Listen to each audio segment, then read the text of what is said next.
Welcome to Two Open Doors, the podcast that explores our power to open or close the doors of relationship with the important people in our lives.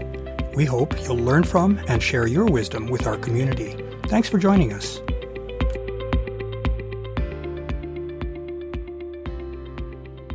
In trying to understand and compare the lifestyle choices of monogamy and ethical non-monogamy, or ENM, it's useful to consider the role of commitment in both of these choices. As we'll see, making commitments imposes constraints on one's life, in exchange for gaining specific benefits. As in many aspects of life, choosing a relationship style involves making trade-offs. What is commitment? Merriam-Webster gives us a pretty good definition. An agreement or pledge to do something in the future, something pledged, the state or an instance of being obligated or emotionally impelled. From this definition, we can see that a commitment entails making a decision about our future actions and choices, and then holding ourselves responsible to abide by that decision. In making a commitment, we willingly constrain ourselves to remain true to whatever we've chosen to commit to. In making a commitment, we are making decisions about how to allocate our precious personal resources, things such as our time, our energy, and our emotional vesting. As human beings, our resources are limited. We have to decide which partners we'll share our resources with and to what extent. Making a commitment to someone entails our giving them a gift of our resources. In making a commitment, we take from our available resources, such as our free time, and give that to our partner. That means that we subsequently have less free time to give to others. It also implies that if we give time to one partner, it's not available to give to others. While it may not be our intention to take time or other resources away from other partners, that is the net effect of our commitment choices. It's sometimes said that love is limitless, which may be true in the sense that we can feel love for a potentially large number of people. However, making our feelings of love real in the lives of those we love requires that we act with love toward our beloveds. And our ability to act is always limited by our finite time, energy, and capacity for allegiance. Let's consider various possible forms of relationship. In the case of relationships, commitment can take different forms. More specifically, we can make commitments regarding how we behave in the physical and sexual aspects of our relationship. And we can also, and separately, make commitments regarding how we connect emotionally with a partner. These are two separate and distinct dimensions of a relationship. In the broadest sense, we can choose to relate to a particular partner in one of four different ways. First, we can choose a relationship that is relatively shallow in terms of both physical sharing and emotional connection. That might describe a casual friendship. Second, we can choose a relationship that involves a significant physical or sexual connection, but with little emotional connection. That might describe a swinger-style connection. Third, we can choose a relationship that involves little or no physical exchange, but in which we are strongly emotionally vested. That describes a platonic friendship. And fourth, we can choose a relationship in which we are deeply invested and connected in both a physical or sexual way and emotionally. That describes a deeply connected relationship. We can represent physical or sexual commitment and emotional commitment as two separate axes on a graph. They're independent choices for relationship style and relationship goals. Each of these dimensions represents a spectrum. Though the diagram may depict high and low levels of commitment on each dimension, at the two ends of each scale, each relationship exists somewhere on a continuum that ranges from low to high. Within each range of commitment, it's useful to consider a finer gradation that addresses the nature of the recipients of that commitment.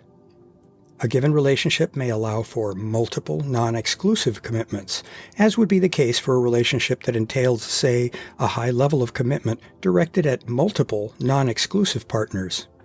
Those who choose to practice solo polyamory exemplify this sort of commitment.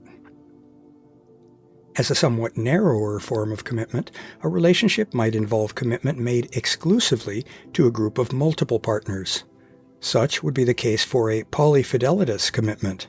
Such a group of multiple partners is closed, in that the relationship and commitments do not extend to those outside the group. However, it allows for each member to share a uniform level of commitment with other members of the group. At the most restrictive end of the spectrum, a relationship may extend exclusively to a single partner. As an example, a traditional monogamous marriage exemplifies this sort of commitment in both the physical and sexual and the emotional dimensions.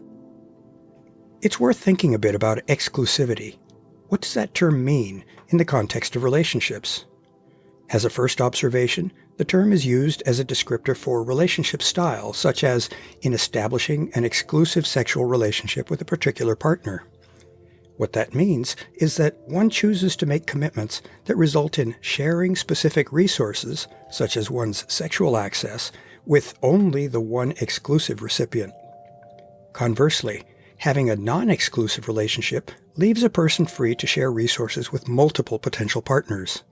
In a way, exclusivity reflects the scope or breadth of commitment that one makes, whether to one or to multiple partners. It reflects one's decision as to whether to put all of one's eggs in one basket or spread them across multiple baskets. Note that exclusivity does not necessarily imply one's depth of commitment in a given relationship. Someone with a large heart and with ample other resources such as available time may be capable of sustaining deep commitments with multiple partners. Others with more limited capacities or resources may be better off confining their commitments to one or perhaps a few partners. Returning now to our taxonomy of relationship styles, we see that different kinds of relationships, that is, relationships that differ in terms of their kind and depth of commitment on both the physical and emotional planes, differ not only in terms of who participates in them, that is, single or multiple partners, but also in terms of the goals for the relationship. Some may focus primarily or solely on either the physical or emotional dimensions, while others may seek connection on both planes. Let's consider several specific kinds of relationships. First, a traditional monogamous marriage calls for deep and exclusive commitment on both the physical and emotional dimensions, at least in theory. That reality strongly suggests that living in such a committed relationship long-term places heavy demands on both partners. Each partner is expected to be all in terms of both their sexual commitment and exclusivity and their emotional availability and depth of connection with their one partner. Those commitments are expected to last throughout a lifetime of living together, despite the ups and downs of life and the evolution of the two partners. A relationship of this kind that lasts and remains vital and nurturing to both partners throughout a lifetime is indeed marvelous, special, and worthy of reverence. It's a high calling. Of course, we know from the high rate of divorce in our society that many relationships cannot indefinitely meet such a stringent set of requirements. After all, marriage is a relationship between human beings who may have the best of intentions, but who can change and who have limitations. Rather than taking the usual, almost punitive stance toward marriages that fall short of these lofty expectations, our society might reduce its members' suffering and trauma by demanding less than perfection in marriages. A second kind of relationship is that of swinging, which is also sometimes cryptically referred to as practicing the lifestyle. Such relationships are usually established between couples who are strongly emotionally bonded within each couple. The goal of such relationships is to enhance the participants' access to sexual and sensual variety for the purposes of enriching the relationships within the couples and individually. This sort of relationship does not involve deep emotional connections between the members of different couples, though soulful swingers can have genuinely caring friendships and may be very supportive of one another.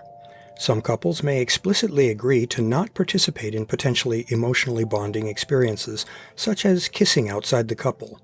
In any event, the focus of swinging on a sensual and sexual connection, but without deep emotional connection, puts such relationships squarely in one small area of the map of possible relationship types.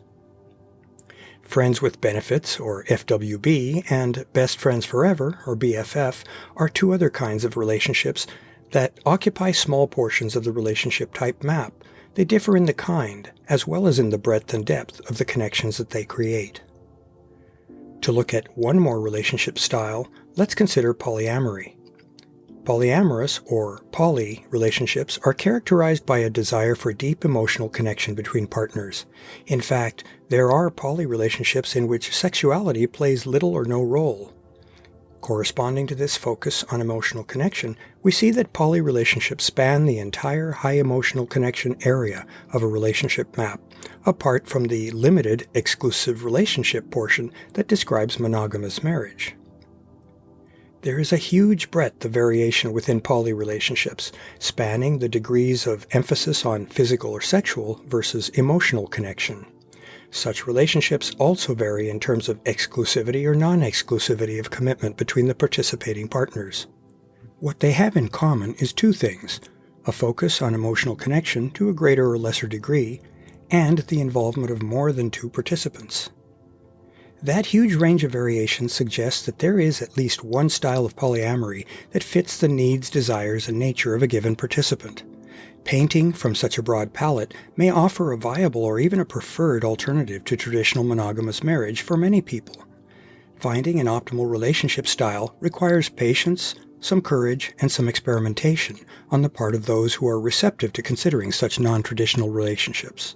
However, the resulting satisfaction, joy, and pleasure are ample potential payoffs for that willingness to be adventuresome. To learn more about Two Open Doors and to engage with our community, I'd like to invite you to visit the Two Open Doors podcast, the Two Open Doors private Facebook group, the Two Open Doors meetup group, and the Two Open Doors website and blog at twoopendoors.com. I also invite you to contact me directly by writing to me at Claude, C-L-A-U-D-E, at twoopendoors.com. I'd love to hear from you, and I'll use your inputs to guide my work on future blog posts and podcast episodes. Thanks for visiting Two Open Doors.